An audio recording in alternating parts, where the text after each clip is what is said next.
नमस्कार। अनादि विशेष में आपका स्वागत है। आप देख रहे हैं जन सुनवाई लाइव। मध्य प्रदेश में जन सुनवाई में एक तरफ जनता की समस्याओं का निराकरण हो रहा है और अब सीएम डॉक्टर मोहन यादव के निर्देश पर जन सुनवाई और जल सुनवाई भी हो रही है, जहां पानी की समस्याओं के समाधान का प्रयास किया जा रहा है।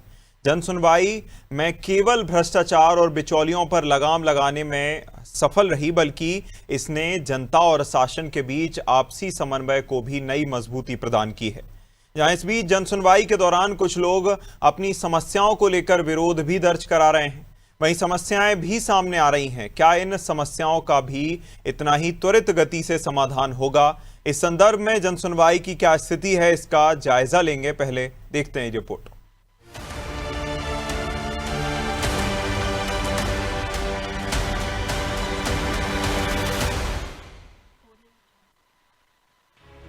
मध्य प्रदेश में जन सुनवाई के दौरान हजारों समस्याओं का समाधान किया गया है। ग्रामीण और शहरी क्षेत्र में आम जनता को राहत मिली है, फिर भी कुछ बड़ी समस्याएं सामने आ रही हैं। नीमच में जन सुनवाई के दौरान एक किसान ने पुलिसकर्मी पर जमीन पर कब्जा करने का आरोप लगाते हुए गले में जूतों की माला पहनकर प्रदर्शन किया। उसने प्रशासन पर अनदेखी का आरोप लगाया। पीड़ित ने जमीन विवाद और शिकायतों पर कार्रवाई न होने से नाराजगी जताई। धार में जन सुनवाई के दौरान एक महिला अपनी 2 बहनों के साथ जहर की बोतल लेकर पहुंची, जिससे हड़कंप मच गया। अधिकारियों ने तुरंत बोतल छीनकर उसे समझाया। महिला ने जमीन कब्जे और धमकी का आरोप लगाया और न्याय न मिलने की शिकायत की। प्रशासन ने जांच और कार्रवाई का आश्वासन दिया। वहीं शिवपुरी में कलेक्टर की जन सुनवाई के दौरान छात्राओं ने छात्रावास के भोजन की खराब गुणवत्ता को लेकर विरोध जताया। उन्होंने आरोप लगाया कि उन्हें घटिया और कीड़े वाला खाना दिया जा रहा है। शिकायत सुनकर प्रशासन ने मामले को गंभीरता से लेते हुए जांच और कार्रवाई का आश्वासन दिया। डबरा में आयोजित जन सुनवाई के दौरान एक 80 वर्षीय बुजुर्ग नागरिक विभिन्न समस्याओं को लेकर पहुंचे। उन्होंने अधिकारियों के सामने अपनी शिकायतें रखी और कई मामलों के समाधान की मांग की। प्रशासन ने उनकी बात सुनकर संबंधित विभागों को जांच कर जल्द कार्रवाई करने का आश्वासन दिया।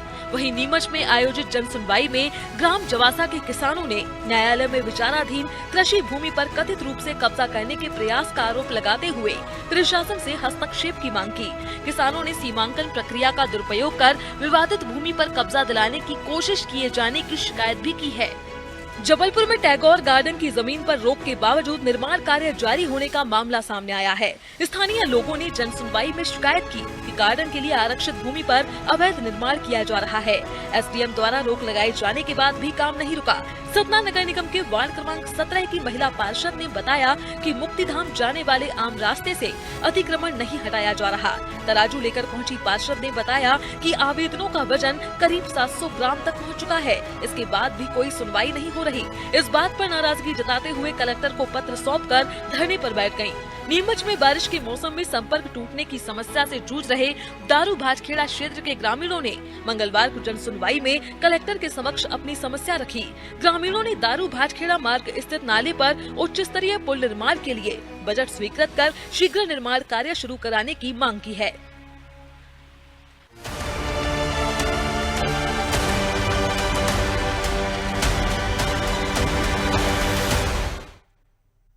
और जन सुनवाई की ताज़ा और सटीक तस्वीरें दिखाने के लिए मेरे सहयोगी जुड़ गए हैं। देखिए, सोमनाथ मिश्रा जबलपुर से हमें ज्वाइन कर रहे हैं, संजय मालवीय नर्मदापुरम से ज्वाइन कर रहे हैं, इसी के साथ लोकेश दावदे बड़वानी से हमें ज्वाइन कर रहे हैं और रिजवान भोपाल से ज्वाइन कर रहे हैं। शुरुआत रिजवान से करते हैं। रिजवान, देखिए, भोपाल में जब से नए कलेक्टर आए हैं और जब से कलेक्टर के पद नए कलेक्टर ने आकर पदभार अपना संभाला है, तब से जन सुनवाई को लेकर काफी ज्यादा सक्रिय नजर आते हैं। ना सिर्फ जमीनी स्तर पर बल्कि सोशल मीडिया पर भी वह तमाम अपडेट्स डालते रहते हैं कि जन सुनवाई में आए ज्यादा से ज्यादा लोग और अपनी समस्याओं को बताएं। क्या स्थिति जन सुनवाई की देखने को मिल रही है, रिजवान? देखिए अभिनव, हर मंगलवार को होने वाली जन सुनवाई इस मंगलवार को हो रही है और ये भोपाल कलेक्टर का नजारा है। और जो और जो पटवारी हैं और जो जिम्मेदार अधिकारी हैं वो यहाँ पर जो जन सुनवाई के लोगों की कर रहे हैं। हालांकि भोपाल कलेक्टर यहाँ पर मौजूद नहीं है और लगातार लोग आवेदन लेकर पहुंच रहे हैं। हमने कुछ लोगों से बात की यहाँ पर, तो उनका कहना था कई सालों से चक्कर लगा रहे हैं लेकिन समस्याओं का निराकरण उनकी नहीं हो रहा है। कुछ जो पीड़ित लोग हैं उनसे बात करेंगे किस तरह की परेशानी है और कितने समय से आप यहाँ पर आ रहे हैं और भोपाल कलेक्टर से मुलाकात हुई, क्या पूरा मामला बताइए। मामला भाई साहब, हम लोग भोपाल में 5 मिनट में ऐसे लोग 250 से 500 लोग हैं। 250 लोग लगातार 20 साल से सेवा हम भोपाल में दे रहे हैं। हम जनता जनार्दन की जान बचाते हैं और जहाँ भी आग लगती है तत्काल पहुँचते हैं। डिप्लोमा धारी है, कोर्स किया हमने डिप्लोमा से हम फायर में आए। मात्र हमारी तनख्वाह 10,000 है। मैं आज जन सुनवाई में 10 साल से आ रहा हूँ। कलेक्टर महोदय, कितने कलेक्टर बदल गए और आज तक इनने कोई संज्ञान नहीं लिया। जन सुनवाई मात्र है विचार करेंगे। हम लोग बूढ़े हो गए 20 साल में। कई कर्मचारी हमारे मर चुके आत्महत्या करके, कोई ड्यूटी पे मर गया, कोई परेशानी में मर गया, मगर हल समस्या नहीं है हमारे पास। ऐसे है कि हम कल मर गए तो हमें चंदा करना पड़ता जलाने के लिए। सबका बीमा भी नहीं है कि हमें 1-2 लाख हमें बीमा मिल जाए। हम सरकार से पूछना चाहते हैं तो एक सिक्योरिटी गार्ड वाला ड्यूटी करता उसका बीमा है और 5 मिनट कर्मचारी 20 साल वाले के लिए कफन के लिए पैसा नहीं है। क्या सरकार उनकी दिल्ली में ही देती है, सरकार उनकी है भी है। हम कहना चाहते हैं कि क्या कर रहे हैं देश के लिए। राष्ट्रपति मेडल गले में लेकर घूम रहे हैं। अब्दुल कलाम जी ने हमें पुरस्कृत किया आग लगने में, वो हमने कई पुरस्कार भोपाल में लाए। 2009 में हमने नानके पेट्रोल पंप बचाया, 12 में हमने भाई साहब PSL बचाया।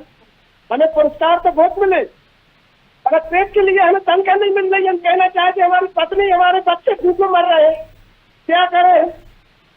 कल नौकरी नहीं कह रहे तो भूखों मरे। आज है और भोपाल कलेक्टर कार्यालय के दफ्तर पे 10 साल से लगा रहा है, लेकिन समस्या का निराकरण नहीं हो रहा है। पहले कि कई लोग पूछते हैं तो अवैध कब्जे को लेकर, अवैध शराब दुकानें लग रही हैं उनको लेकर, पुलिस की जो शिकायत है उसको लेकर यहाँ पर पहुंच रहा है, लेकिन समस्याओं का निराकरण नहीं हो रहा है। हालांकि 200 निर्धारित शिकायत है अब तक यहाँ पर पुलिस भोपाल कलेक्टर। बिल्कुल, कहीं ना कहीं कई लोगों की समस्याओं का निराकरण लगातार नहीं हो पा रहा है। सोमनाथ का रुख करेंगे। सोमनाथ, जिस तरह से लोगों की भीड़ पीछे नजर आ रही है, ये बताती है कि लोग कितनी बड़ी संख्या में अपनी समस्याएं लेकर पहुंचे हैं। सोमनाथ, लोगों से चर्चा करने की कोशिश कीजिएगा, क्या उनकी परेशानी है और समाधान को लेकर क्या आशाएं हैं।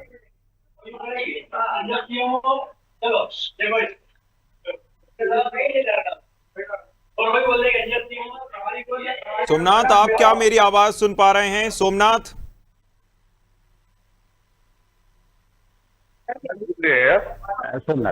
हेलो जी बता दें कि हर मंगलवार की तरह इस मंगलवार भी जन सुनवाई आयोजित की गई है।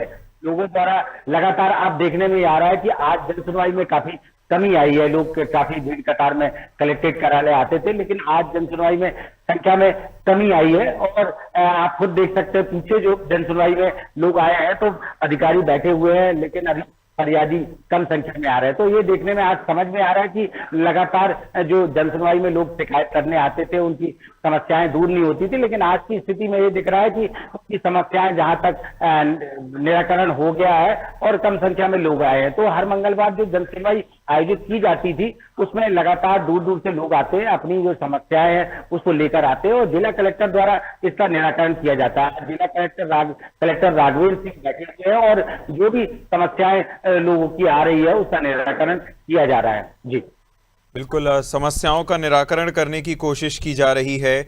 और देखिए, रुक करेंगे संजय मालवीय का नर्मदापुरम से। संजय, पीछे आपके लोग काफी खड़े हैं, अपनी आवाज पहुंचाना चाहते हैं प्रशासन तक। अगर उनकी आवाज पहुंचती है, सवाल करने की कोशिश कीजिएगा। क्या समस्या और आशा क्या रखते हैं प्रशासन से, कैसे समस्या का निराकरण हो? जी अभिनव, मैं बता दूं कि इस समय मैं मौजूद हूँ नर्मदापुरम के कलेक्ट्रेट परिसर में, जहां पर जन सुनवाई जारी है। और अधिकतर ये देखा गया है कि जन सुनवाई में कहीं ना कहीं जो आवेदक है वो परेशान होते दिखाई दे रहे हैं।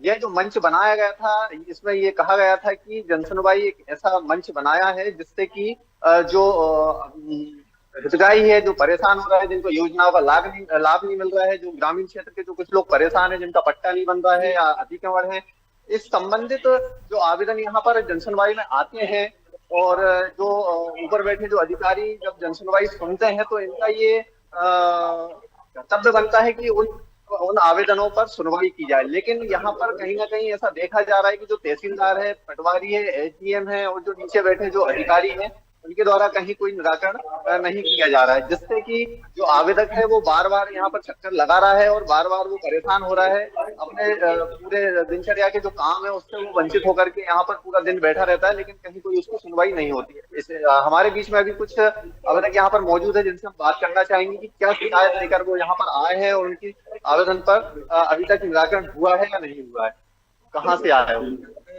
जैसे जुड़ने वाला था, आया हूँ देखने के लिए देखता हूँ, मेरा पट्टे में एड्रेस गलत कर दिया गया था, मैं बार बार जा रहा हूँ, देखा उनने नाला कितनी बार आवेदन कितनी बार दिया यहाँ पर? जब दूसरी बार आवेदन है मेरा, तो पहली वालों में मैंने 2-3 बार दे चुका हूँ। नगर पालिका से तहसील लगाते हैं, तहसील नगर पालिका मजदूरी में चक्कर काट रहा हूँ और मेरा मकान ओवर ब्रिज बन रहा है, उसमें टूट रहा है। 12/24 का आरआई पटवारी भाटी जी कह रहे हैं कि आपको मुआवजा नहीं दिया जाएगा। भाटी जी आरआई है और पंचनामा भी बना दिया। यहाँ पर जो आवेदन दिया है उसके अधिकारी ने क्या कहा? सर अभी उसका कोई निराकरण नहीं हुआ, मैंने अभी से दूसरी बार दिया। बता दें कि लगातार यहाँ पर जो आवेदक है उनकी एक ही शिकायत रही है कि हमारे जो आवेदन है उसको सुनवाई नहीं हो रही है और कहीं ना कहीं जो आवेदक करता है वो परेशान नजर आ रहा है। क्योंकि हमारे बीच कुछ और भी आवेदक हैं जिनसे हम बात करना चाहेंगे कि वो किस चीज का आवेदन यहाँ पर लेकर के क्या मामला लेकर आया, कहाँ से बिजली आदेश में, जबकि मेरा पूरा बिल जमा, इसके बाद भी हमारी डीपी आई थी, उसके लिए हमसे पैसों की मांग की गई थी, हमने पैसे देने से मना कर दिया। हमारा बिल पूरा जमा है, हमारी डीपी पे से हमारी लाइन काट दी गई, पूरे गाँव की लाइट सब लोगों के कनेक्शन जो है डीपी की पैसे डले हुए हैं और हमारे घर की लाइटें बंद पड़ी है। विद्युत विभाग में मैं 9 तारीख से रेगुलर आवेदन दे रहा हूँ, विद्युत विभाग की कोई सुनवाई नहीं हो रही है। 10 तारीख को महोदय जी को मैं आवेदन देके गया था, आज दिनांक तक मेरे घर में नहीं, अभी तक गर्मियों में सभी लोग परेशान हो रहे हैं, किसी ने लाइट जुड़वाने की भी कोशिश भी नहीं की। अभी मैं बता दूं कि लगातार ऐसे मामले आ रहे हैं जो कि गाई जो है वो यही कह रहा है, लगातार यहाँ पर जो आवेदन देने आ रहे हैं वो हर मंगलवार को यहाँ पर जनसुनवाई होती है, लगातार आवेदन दिया जाता है। कुछ ऐसे लोग हैं जो 10 बार यहाँ पर आवेदन दिया गया है लेकिन उनकी अभी तक किसी प्रकार की कोई सुनवाई नहीं हुई है। और बात करेंगे आवेदक और हमारे बीच में मौजूद है, इनसे हम बात करना चाहेंगे कि क्या मामला लेकर के यहाँ पर आए हैं, क्या मामला लेकर आए। तहसीलदार ने हमारा बीपीएल से नाम काट दिया था, तो एसडीएम मैडम ने नाम जोड़ दिया, जबकि अब हमारा नाम जुड़ जाना चाहिए। और सर 1 साल हुआ है हमारी कोई सुनवाई नहीं है। हम कलेक्टर मैडम से कम से कम 15-20 बार मिल चुके हैं, उसके बाद भी हमारी कोई सुनवाई नहीं की और हमको यहाँ आने के बाद इधर से उधर कर दिया गया, इधर से उधर कर दिया गया, हमको कोई मतलब नहीं होती। भी हमारे पास आदेश रखा हुआ है, एसडीएम मैडम ने बोला आदेश छोड़े जाने का। यहाँ पर आपने जनसुनवाई में कितनी बार आवेदन दिया है? वही करेगा और हमारे पास अभिनव बता दूं कि लगातार ऐसे मामले आ रहे हैं जिसमें ग्रामीण क्षेत्र के अधिकतर मामले हैं और जन सुनवाई में आवेदक जो है वो बार बार परेशान हो रहा है, लेकिन किसी प्रकार की कोई यहाँ पर उनकी जो सुनवाई है वो नहीं हो रही है, जिससे कि ये जो मंच जो बनाया गया था जैसे जन सुनवाई कहते हैं, लेकिन कहीं ना कहीं कलेक्टर सोनू मिश्रा के द्वारा लगातार अधिकारियों को फटकार लगाई जाती है और निर्देश दिए जाते हैं, लेकिन वो निर्देश का पालन यहाँ पर होते नहीं दिखाई दे रहा है। जी बिल्कुल, कहीं ना कहीं अधिकारियों की लापरवाही का जो खामियाजा है वो लोगों को भुगतना पड़ रहा है। लोकेश का रुख करेंगे। लोकेश, देखिए लोग आपके पीछे भी बैठे हुए नजर आ रहे हैं, जानने का प्रयास कीजिएगा कि किस तरह की उनकी समस्याएं हैं, क्या समाधान होने की आशा है या अब लंबा समय हो चला है? अभी नहीं, जिस तरह से प्रति सप्ताह में लगने वाली कलेक्ट्रेट कार्यालय में मंगलवार को जन सुनवाई में कई ऐसे आवेदक भी आते हैं जहां एक और अपनी गुहार को लेकर आ रहे हैं। कई तरह की समस्याओं को लेकर यहां से आवेदक कई बार अपनी आवेदन निवेदन करके जाते हैं, लेकिन किसी प्रकार की कोई समस्या का निजात नहीं मिल पाता। ऐसी स्थिति में बार बार आवेदक को यहाँ पर कलेक्ट्रेट कार्यालय के चक्कर लगाना पड़ता है। मेरे पीछे आप तस्वीरों में देख सकते हो कि किस तरह से ये आवेदक जो बैठे हुए कलेक्ट्रेट गेट के जो मुख्य द्वार है वहां पर गेट के बाहर जो बैठे हुए किस तरह से अपनी मांग को लेकर बैठे हुए आप देख सकते हो कि तस्वीरों में जो कि अपनी मांग को लेकर कहीं दूर दराज से आए यहाँ पर आवेदक कई बार आ चुके हैं, लेकिन उसके बावजूद भी किसी तरह से कोई समस्या का समाधान न होना कहीं ना कहीं एक बड़ी समस्या भी यहाँ से उभर कर आती है। अभी नहीं, जिस तरह से बता दूं कि यहाँ पर अभी एक हाल ही में एक दिव्यांग युवती भी आई है जिसको राशन करीबन 2 माह से नहीं मिल पा रहा। वो भी एक अपने परिजनों को लेकर कलेक्ट्रेट कार्यालय में जन सुनवाई में आई थी, लेकिन कहीं न कहीं जिम्मेदार पदाधिकारी ने उनकी समस्या को सुनते हुए आश्वासन दिया। हालांकि बड़ा सवाल ये उठ रहा है कि अभी नहीं, जिस तरह से जिला कलेक्ट्रेट कार्यालय में जिस तरह से प्रति सप्ताह लगने वाली मंगलवार को जन सुनवाई में आवेदक को बार बार क्यों आना पड़ रहा है और किस तरह से उनकी समस्या का समाधान हो पा रहा है, ये भी अभी नहीं एक बड़ा प्रश्न चिन्ह खड़ा हो रहा है। मैं यहाँ पर आवेदक आए उनसे जानने की कोशिश करूंगा कि किस तरह से कौन सी समस्या लेकर आए हैं, कितने समय से परेशान हो रहे हैं और किस तरह से यहाँ पर अब तक मांगों को पूर्ण हुआ है।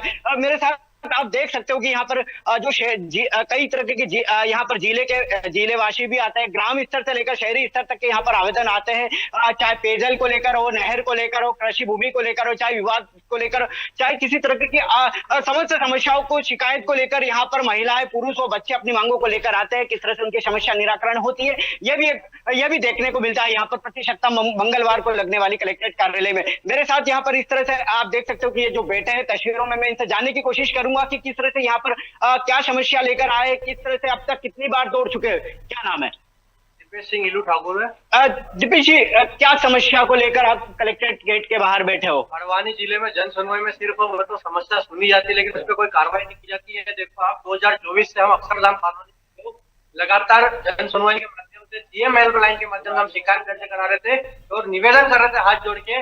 हमने धरना प्रदर्शन तक दे दिया, आप हमारी कॉलोनी की सड़क बना दो, लेकिन सिर्फ टेंडर हुआ, लेकिन ठेकेदार को वर्क ऑर्डर नहीं दिए गए। आज 180 से ज्यादा हो चुके हैं, जिस कारण वो टेंडर था वो भी निरस्त हो गया। बरसात वापस में आ रही है, वापस लोग कीचड़ में जाने के लिए, कीचड़ में रहने के लिए मजबूर हो रहे हैं। कलेक्टर महोदय, सिर्फ देखो हम कलेक्टर, तहसीलदार, हर जन सुनवाई, ऐसी कोई जन सुनवाई नहीं बची जिसमें कॉलोनी का बच्चे से लेके वरिष्ठ से लेके वृद्ध लोग तक यहाँ पर नहीं आए। किस तरह से मूलभूत सुविधाओं से वर्तमान में कॉलोनी वासी वंचित है?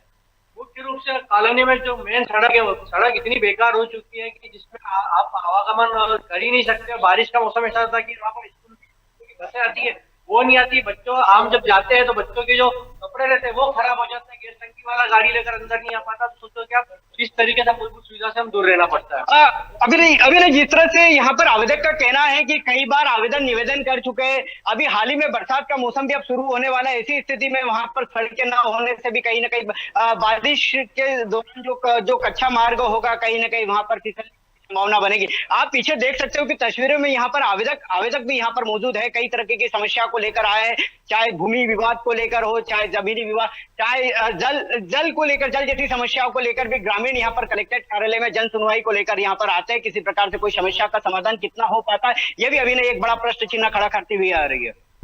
बिल्कुल, कहीं ना कहीं बड़ी समस्या सामने आ रही है और जो सबसे बड़ी बात हमने जो अभी चर्चा करी उसमें ये निकल कर सामने आई। रिजवान, आपके पास वापस आऊंगा। रिजवान, कि देखिए जो भी जहां भी हमने बात करी, जितने भी हमारे सहयोगियों ने हम तक तस्वीरें पहुंचाई, उसमें यही देखने को मिला और आपने भी बताया कि कलेक्टर की मौजूदगी में जो जन सुनवाई होनी चाहिए उसमें कलेक्टर ही मौजूद नहीं है, कलेक्टर कहीं और व्यस्त नजर आते हैं। तो ये कितनी बड़ी बात है और इसका कितना जो है विपरीत असर लोगों की समस्याओं पर देखने को मिल रहा है।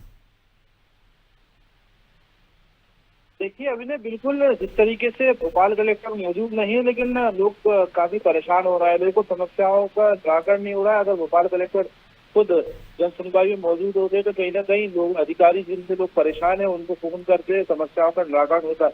लेकिन देख सकते हो किस तरीके से जो लोग हैं वो लगातार परेशान हो रहे हैं और एक आज कुछ ज्यादा ही यहाँ पर जो है भीड़ देखने को मिल रही है। भोपाल कलेक्टर का ये नजारा है। तमाम ऐसे जो लोग हैं वो जो कोई सैलरी को लेकर परेशान है, कोई जो अवैध कब्जा है उसको लेकर परेशान है, कोई नगर निगम में जो जल भराव जो प्री मानसून में हुआ है उसको लेकर परेशान है, लेकिन समस्याओं का निराकरण नहीं हो रहा है। भोपाल कलेक्टर हालांकि मौजूद नहीं है, जो जिम्मेदार अधिकारी हैं उनको इसका जो चार्ज दिया गया है वही लोग सुनवाई यहाँ पर कर रहे हैं। जी बिल्कुल, कहीं ना कहीं जो लापरवाही है या फिर जो मौजूद ही नहीं है, नदारद हैं अपनी जगहों से, कलेक्टर हों या अधिकारी हों, ये भी एक बड़ी समस्या है। देखने वाली बात होगी कि लोगों को कब तक इनसे निजात मिल पाती है समस्याओं से। आप सभी का हमारे साथ जुड़ने के लिए, तमाम तस्वीरें पहुंचाने के लिए बहुत शुक्रिया।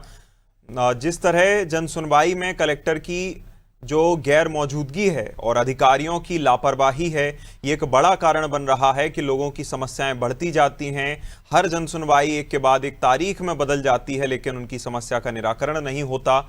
ये देखने वाली बात होगी कि प्रशासन जब समस्याओं को सुनने के लिए बैठता है तो उसकी निजात उसको पूरी तरह से खत्म करने के लिए कब तक जो है सक्रिय होता है, सीरियस गंभीर नजर आता है। इस खास कार्यक्रम में इतना ही। आप देखते रहिए अनादि टीवी। नमस्कार।